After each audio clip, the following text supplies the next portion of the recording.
नमस्ते विद्यार्थियों, जेसीईआरटी के डीजी स्कूल में आपका स्वागत है। विद्यार्थियों, 7वीं कक्षा के सामाजिक विज्ञान विषय के अध्ययन के क्रम में हम नागरिक शास्त्र का अध्ययन करने जा रहे हैं और आपके समक्ष स्क्रीन पे आपकी पाठ्य पुस्तक जिसका नाम है सामाजिक एवं राजनीतिक व्यवस्था 2।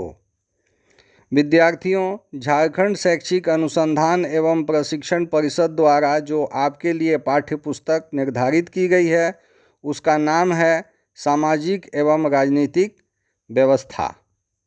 बच्चों, इसका वॉल्यूम नंबर 1 हम लोगों ने 6ठी कक्षा में पढ़ा है और इसका वॉल्यूम 3 हम 8वीं कक्षा में पढ़ेंगे। अभी आपके समक्ष वॉल्यूम 2 है जिसे आपको 7वीं कक्षा में पढ़ना है। तो बच्चों, आपके समक्ष जो पहला चैप्टर है उसका नाम है लोकतंत्र। तो इस पहले पाठ की हम शुरुआत करते हैं और देखते हैं कि इसमें हमें क्या क्या पढ़ना है। बच्चों, आपके समक्ष जो पहली तस्वीर दिखाई दे रही है ये हमारे लोकतंत्र का मंदिर यानी कि हमारा संसद भवन है जो कि दिल्ली में है। बच्चों, अब चलिए हम लोग यहाँ देखते हैं कि हम लोगों को इस चैप्टर में क्या क्या पढ़ना है। तो चलिए आप अपनी पाठ्य पुस्तक खोल लीजिए और हम शुरुआत करते हैं। लोकतंत्र का अर्थ होता है जनता का शासन। बच्चों, आप देख रहे हैं आपकी स्क्रीन पे बड़े अक्षरों में लिखा हुआ है लोकतंत्र का अर्थ होता है जनता का शासन। इसका मतलब यह है कि हम किसी राजा के द्वारा शासित नहीं हैं। हमारे देश में राजतंत्र नहीं है, हमारे देश में लोकतंत्र है यानी कि हम खुद से शासित हैं। तो कैसे और किस प्रकार से हम खुद से शासित हैं तो इसको हम लोग अभी समझने का प्रयास करते हैं। सबसे पहले आप स्क्रीन पे देखिए, मैं इसे अक्षरशः पढ़ता हूँ और आपको भी अपनी पाठ्य पुस्तक पे ध्यान केंद्रित करना है। लोकतंत्र का अर्थ होता है जनता का शासन। यह शासन की एक व्यवस्था है जिसमें आम लोगों की सहमति की आवश्यकता होती है। यहाँ निर्णय जनता की सहमति से उनके हित में लिए जाते हैं। इस व्यवस्था में जनता की भागीदारी प्रत्यक्ष या अप्रत्यक्ष हो सकती है।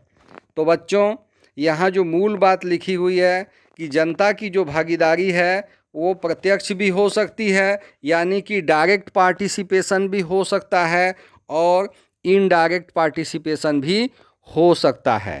कहने का मतलब सत्ता में आपकी भागीदारी सीधे भी हो सकती है या आपके प्रतिनिधि के माध्यम से हो सकता है। बच्चों, आप स्क्रीन पे देखिए, लोकतंत्र में जनता की भागीदारी 2 तरीके से हो सकती है। वे 2 तरीके क्या हैं? एक है प्रत्यक्ष तरीका और दूसरा है अप्रत्यक्ष तरीका। बच्चों, जो प्रत्यक्ष तरीका है वो बहुत ही सीमित स्तर पर कुछ देशों जैसे स्विट्जरलैंड इत्यादि में है। तो चलिए हम आगे देखते हैं इसमें क्या क्या है।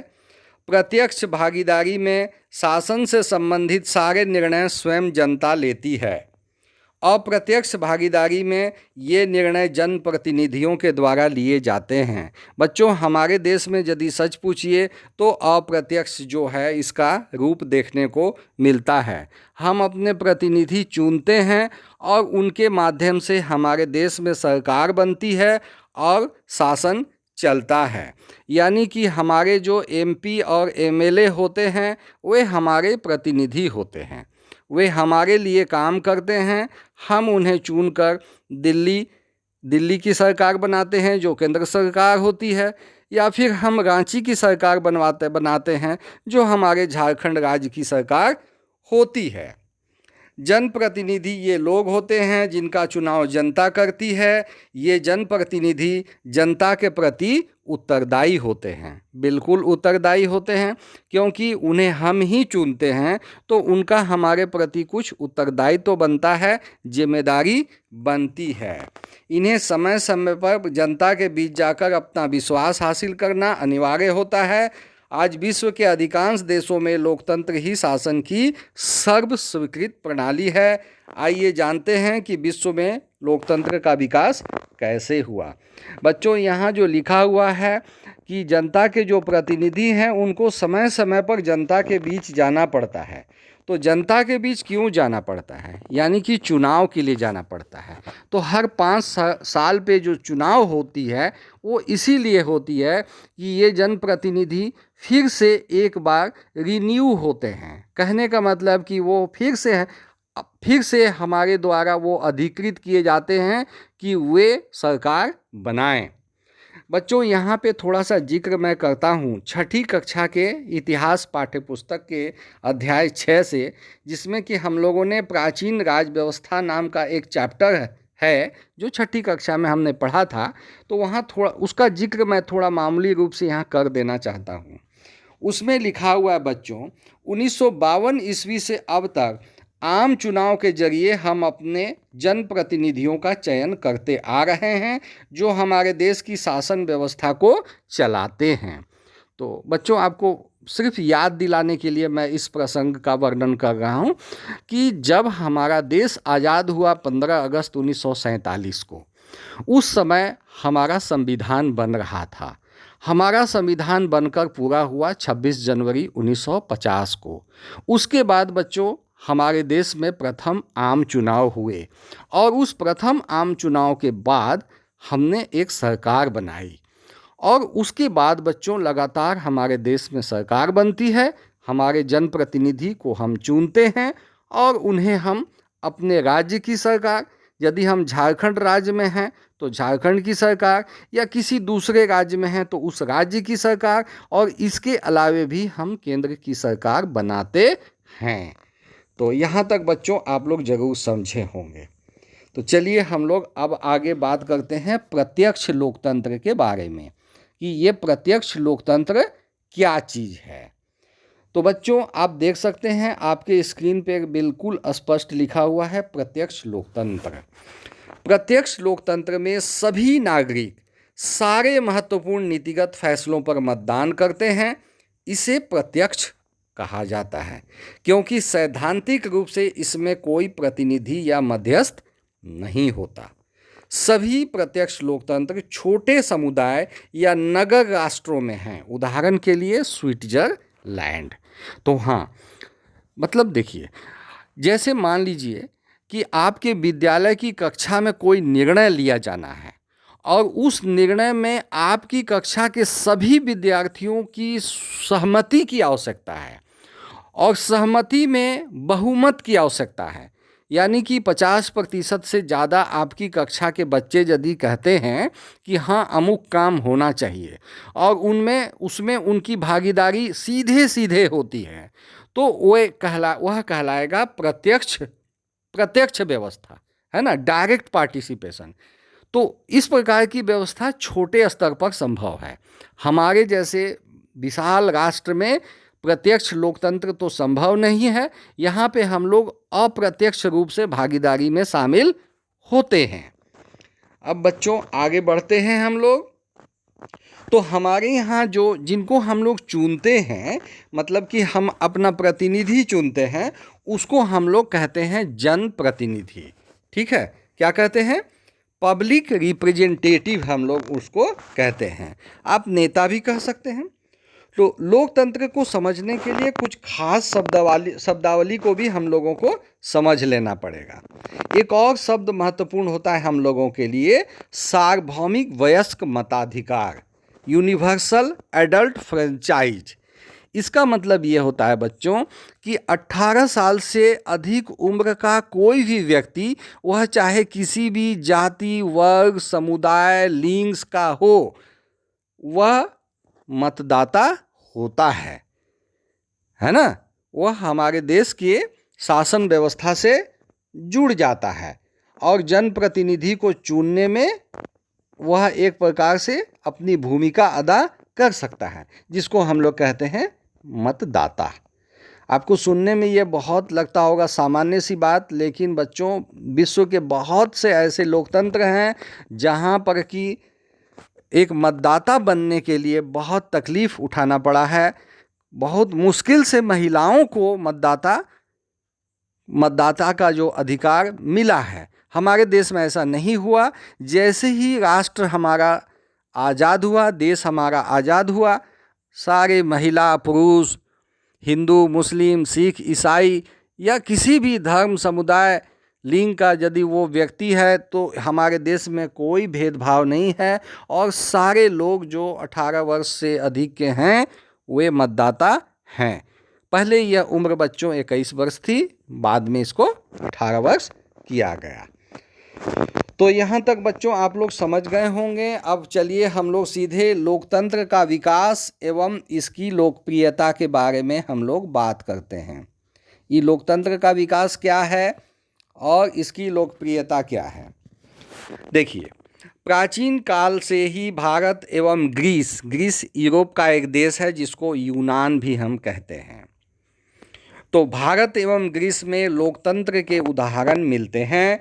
यूनान के कई सिद्धांतों, कई विद्वानों ने मानव समानता की वकालत की थी। मानव समानता लोकतंत्रीय व्यवस्था का एक प्रमुख गुण है। इस तरीके से उन्होंने लोकतंत्र का नैतिक आधार निर्मित किया था। तो बच्चों यहाँ पे एक बात समझना पड़ेगा कि भारत जैसा कुछ देश या यूनान जैसा कुछ गिने चुने देश हैं जहाँ पर कि लोकतंत्र की कुछ व्यवस्था, प्राचीन व्यवस्था नज़र आती है। तो बच्चों चलिए आप स्क्रीन पे फोकस कीजिए। प्राचीन काल से ही भारत एवं यूनान में लोकतंत्र के उदाहरण मिलते हैं। यूनान के कई विद्वानों ने मानव समानता की वकालत की थी। मानव समानता लोकतंत्रीय व्यवस्था का एक प्रमुख गुण है। इस तरीके से उन्होंने लोकतंत्र का नैतिक आधार निर्मित किया था। आपने पिछली कक्षा यानी कि 6ठी कक्षा में इतिहास की पुस्तक में लिच्छवी एवं वज्जी गणराज्यों की शासन प्रणाली के बारे में पढ़ा। बच्चों ये चीज़ आप लोगों ने इतिहास में पढ़ा था, ठीक है। उनकी शासन प्रणाली गणतंत्रीय थी। बच्चों ये जो लिच्छवी गणतंत्र है ना, इसका संबंध बिहार राज्य से है, वैशाली क्षेत्र से है। तो उनकी शासन प्रणाली जो है वो गणतंत्रीय थी, लेकिन अधिकांश राज्यों में राजतंत्र ही था। कालांतर में विश्व में राजतंत्र एवं एक तंत्र की शासन प्रणाली स्थापित हुई। जैसा कि आप जानते हैं कि राजतंत्र में शासन की बागडोर राजा के हाथ में होती है, उसका निर्णय अंतिम होता है। इस प्रकार की शासन प्रणाली में लोगों का कल्याण शासक के व्यवहार और योग्यता पर निर्भर करता है। उस काल में यदि राजा अच्छे रहते थे तो लोग खुश रहते थे, और यदि राजा निर्दयी रहते तो लोगों को अनेक परेशानियों का सामना करना पड़ता था। ये बिल्कुल सही बात है बच्चों। तो देखिए यहाँ पे मैंने आपको स्लाइड के माध्यम से समझाने का प्रयास किया है कि लोकतंत्र की जो प्राचीन जड़ें भारत और यूनान देश से जुड़ी हुई हैं।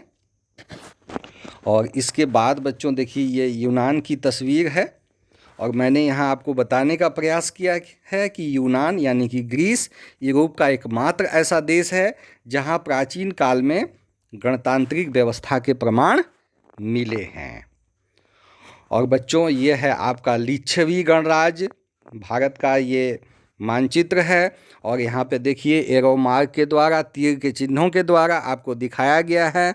बिहार के मैदानी क्षेत्रों में, गंगा के उत्तरी क्षेत्रों में, गंगा की जो धारा बहती है बिहार से होकर, उसके उत्तरी क्षेत्र में आप देख सकते हैं वैशाली और वज्जी।